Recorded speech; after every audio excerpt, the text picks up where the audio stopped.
CCM walituletea spika Bwana Zungu.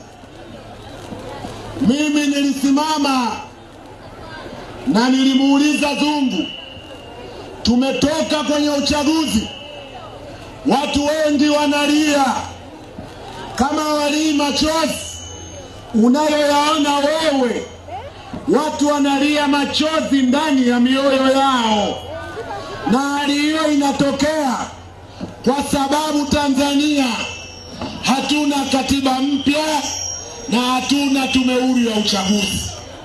Nikamuuliza Spika Zungu, ni kwa namna gani bunge lake litasimamia Tanzania ipate katiba mpya na tume huru ya uchaguzi? Na Spika Zungu alisema atahakikisha bunge lake linasimamia katiba mpya. Na mimi nawaambia sitolala, nitambana Spika Zungu ndani ya bunge na nje ya bunge mpaka Tanzania ipate katiba mpya, ili kwenye uchaguzi anayeshinda ashinde na anayeshindwa ashindwe.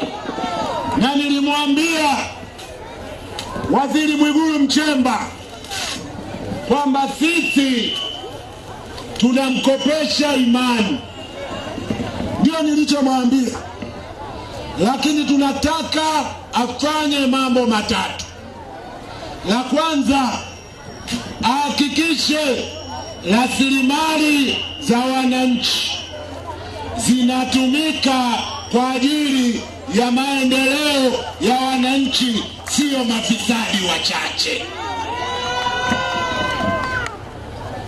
La pili, nilimwambia Waziri Nchemba apiganie katiba mpya pamoja na tume huru ya uchaguzi.